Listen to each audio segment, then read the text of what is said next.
sidang ini bukan sidang mengadili Pak Jokowi, tapi mengadili tipa-tipu Roy Suryo, Kurnia, Fadilah, Rustam Effendi, dan kawan-kawannya itu yang masuk kategori sebagai tersangka. Jadi sampai detik ini mereka tidak mau mengklarifikasi itu, bahwa pengadilan nanti bukan untuk mengadili ijazah Pak Jokowi, bukan mengadili Pak Jokowi, tapi mengadili mereka. Hidup Jokowi! Kubu geng Panci ketakutan, sehingga mereka mengeluarkan statement-statement, narasi-narasi yang ngawur. Orang-orang yang mengaku pintar, mengaku cerdas, mengaku ahli, tiba-tiba ngawur dalam berstatement karena mereka sebentar lagi akan diadili. Orang yang melakukan kesalahan pasti takut ketika hukuman sudah ada di depan mata, kecuali dia tidak punya iman. Orang yang punya iman pasti menyadari bahwa dia selama ini telah memfitnah Pak Jokowi, menyebarluaskan berita bohong tentang ijazah Pak Jokowi, kemudian memprovokasi masyarakat media sosial untuk membenci Pak Jokowi. Pasti orang-orang ini ketakutan. Dan mereka bernarasi berdasarkan rasa takut yang ada di hati mereka. Sehingga apa yang keluar dari mulut mereka ngawur. Yang pertama adalah dari apa yang terjadi adalah mengapa UGM menggugat KIP? Apa kepentingan dari UGM menggugat KIP? Kalau kita mendasari kepada common sense, maka mereka akan mempertahankan apa yang mereka tutupi. Ya, mereka bersikeras untuk tidak membuka apa yang mereka tutupi ini. Kan itu common sense-nya. Nah, karena itu maka pertanyaan yang kedua adalah, ada apa dengan UGM dan Joko Widodo? Kalau memang UGM itu adalah badan atau lembaga pengeluar ijazah, untuk apa dia ketakutan seperti itu? Yang ketakutan itu kamu, bukan UGM. Kamu kan menuntut UGM, melaporkan UGM ke KIP. Karena kamu gagal memperoleh dokumen dari UGM, kamu melaporkan UGM ke KIP. Wajar kalau saat ini UGM menggugat KIP, sangat wajar. Artinya apa? KIP ini tidak memahami bahwa UGM dilarang untuk memberikan dokumen pribadi mahasiswanya kepada orang yang tidak berkepentingan. Apalagi si spiritualitil ini adalah tersangka. Wajar. Tapi karena si tipa-tipu ini dalam posisi ketakutan sehingga dia membalikkan rasa takut ini kepada UGM dan Pak Jokowi. Sidang ini bukan sidang mengadili Pak Jokowi, tapi mengadili tipa-tipu Roy Suryo, Kurnia, Fadilah, Rustam Effendi, dan kawan-kawannya itu yang masuk kategori sebagai tersangka. Jadi sampai detik ini mereka tidak mau mengklarifikasi itu, bahwa pengadilan nanti bukan untuk mengadili ijazah Pak Jokowi, bukan mengadili Pak Jokowi, tapi mengadili mereka. Mereka harus bertanggung jawab terhadap pencemaran nama baik yang mereka lakukan selama ini. Dan bukti-bukti sudah lengkap sehingga kejaksaan menyatakan P21. Makanya wajar kalau mereka ketakutan. Memberikan satu masukan kepada Presiden Prabowo bahwa dengan adanya termul-termul yang memecah belah anak negeri ini, termul yang menyebarkan hoak, sebaiknya termul-termul itu dibubarkan, Pak. Kami ini relawan dari zaman Bapak tahun berapa mau jadi presiden juga kami sudah membantu berdarah-darah, tetapi tidak seperti sekarang ini. Termulnya sangat luar biasa. Tahun pemilu yang lalu itu buzzer-buzzer, tapi untuk kali ini termulnya sangat luar biasa, gila-gilaan. Sudah jelas-jelas sudah bahwa ijazah itu memang tidak bisa dibuktikan bahwa itu asli, dan nyatanya memang seperti Mas Roy bilang 99% asli. Saking takutnya sampai mereka bilang 99% asli. Malaikat itu membalikkan lidahnya para pembenci. Mereka mengatakan bahwa kita ini termul-termul sangat dahsyat, ya itulah.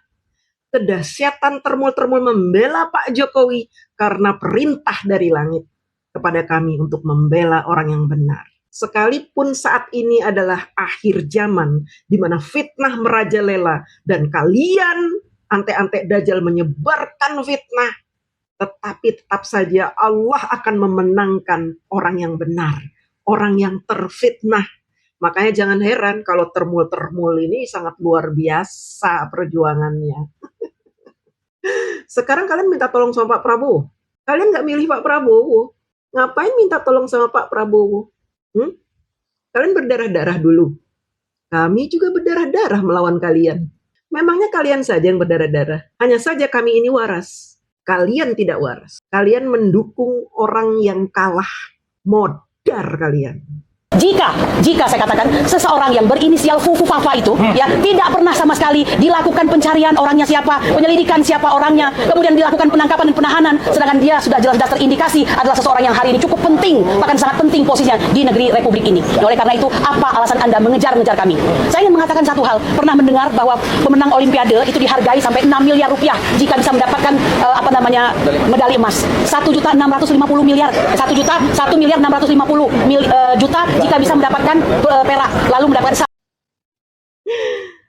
Ngomongnya sampai belibet-libet karena ketakutan, karena kepanikan. Masa Roy Panci mau disamakan dengan orang yang menerima piagam penghargaan karena menemukan sesuatu? Masa si spiritualitil mau disamakan dengan pemenang Olimpiade, penemuan-penemuan baru? Memang ada lomba penemuan ijazah palsu? Nggak ada, ya itulah. Karena mereka ketakutan, teman-teman. Sehingga sekarang mereka tidak fokus. Katanya mereka dikejar-kejar. Itulah orang yang berdosa, merasa dikejar-kejar oleh dosa-dosanya sendiri. Tetapi karena mereka berpenyakit mental, mereka menyalahkan orang lain yang mereka rugikan. Pak Jokowi dirugikan oleh mereka. Kita semua dirugikan oleh mereka. Karena kita harus menjawab fitnah-fitnah mereka setiap hari. Menjawab fitnah ini nggak main-main, teman-teman. Saya ini butuh beberapa hari ketika saya ingin meluruskan fitnah. Karena saya harus membawa data, membawa fakta. Saya bukan mereka yang asal bacot aja. Saya ini meluruskan DFK, jadi harus hati-hati. Karena nanti apa yang saya katakan akan saya pertanggungjawabkan di hadapan Allah Subhanahu wa Ta'ala. Jadi saya nggak mau sembarangan. Saya nggak mau main-main dalam melawan DFK. Saya harus punya data, fakta. Tidak mau saya asal ngomong aja seperti mereka. Terus sekarang kenapa mereka larinya ke Fufu Fafa? Kalau mereka bawa-bawa Fufu Fafa, saya akan bongkar Fufu Fafa sampai sedetil-detilnya. Tahun 2024 saya pernah tantang Roy Panci. Sampai detik ini dia tidak menjawab tantangan saya. Dia menunda-nunda untuk menjawab tantangan saya karena apa? Dia kebingungan mengumpulkan data. Sementara saya sudah punya datanya semua. Makanya saya berani berhadapan dia kalau bicara soal Fufu Fafa. Pak Prabowo di ujung tanduk ini. Gibran sekarang sedang mengkonsolidasikan diri, memperkuat diri dengan membentuk di 34 provinsi relawan pendukung Gibran. Ini sangat bahaya. Ini harus kita batalkan, kita gagalkan. Ini salah satu bengkelok 11-12 sama ayahnya. Rupanya mantan jenderal ini ketakutan sama relawan-relawan Mas Gibran. Dia rupanya sudah tahu kalau kami relawan Mas Gibran itu sudah membuat markas-markas di 34 provinsi. Bahkan kami sudah menyalakan mesin-mesin kami untuk nanti bertarung di tahun 2029. Dan kami bukan sekedar relawan biasa. Kami relawan militan yang punya basis massa yang sangat banyak. Saya salah satu penggerak akar rumput dari organisasi masyarakat Gerakan Berani Nusantara. Saya berani bertanding dengan ormas-ormas yang mendukung Anies Baswedan. Akar rumput yang ada di bawah organisasi saya tentu lebih banyak dari ormas-ormas yang mendukung Anies Baswedan. Saya berani bertanding. Ini sudah terendus oleh mantan-mantan jenderal sehingga dia ketakutan dan dia mau kita ini dibubarkan.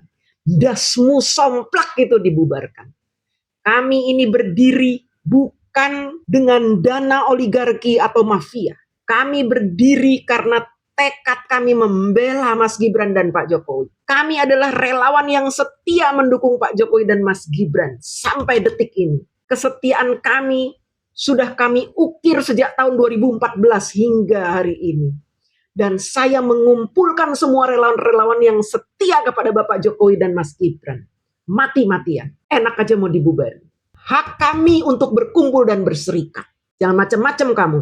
Meskipun kamu jenderal, saya tidak takut. Pertanyaan kita, kalau tadi pengumuman P21 untuk berkas perkara mantan Presiden Joko Widodo yang kasus ijazah palsunya menghebohkan seluruh dunia, masa katanya P21? Ya. Tapi P21-nya kapan? Di P21 kan oleh jaksa itu kapan? Iya. Itu satu hal. Yang kedua, kapan Polda Metro Jaya mengirimkan berkas perkara itu kepada kejaksaan? Ini kan wilayah abu-abu nih jadinya nih. Ini penegakan hukum, Bung. Iya. Ini bukan tebak-tebak buah manggis.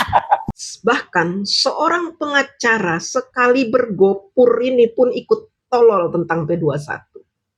Kalau dia mau tahu kapan berkas ini dilimpahkan ke kejaksaan, dia harus bertanya kepada Polda Metro Jaya. Dia harus tanya kepada kejaksaan.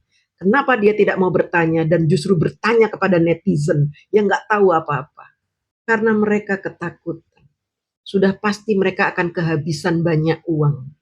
Effortnya terlalu berat melawan dakwaan pencemaran nama baik nanti di pengadilan. Sehingga mereka membodoh-bodohi kita dengan statement-statement yang tolol. Oke, terima kasih. Saya mungkin sedikit saja. Kemarin ya karena kita sudah panjang mencari data dari KPU, dari berbagai instansi, saya mendapatkan sebuah ide ya untuk mencari data ijazah Joko Widodo dari partai pengusungnya yaitu PDI Perjuangan. Sudah saya bahas di video sebelumnya bahwa mereka selain mengeluarkan statement-statement pembodohan dan pemutarbalikan fakta, mereka juga meminta bantuan kepada Partai Banteng untuk menggagalkan P21, menggagalkan persidangan. Kita sudah tahu ini, sudah bisa mengendus arahnya kemana. Ini adalah langkah terakhir dari mereka untuk menyelamatkan panci dan spiritualitil. Aduh, nggak boleh ini, Bang. Ini nggak boleh. Maka daripada nggak boleh, dikasih bunga aja. Jangan dibiarkan. Oh, iya. Aduh, ada bunga segala. Nggak ada di plate. Baik, kita masih nantikan. Lain kali nggak boleh bawa ini ya, matches ya, nggak boleh. Bahkan si Roy Panci sudah mengucapkan selamat tinggal kepada televisi yang selama ini sering memanggil dia karena sebentar lagi dia akan dipenjara. Modar kalian semua. Siap-siap kalian dipenjara.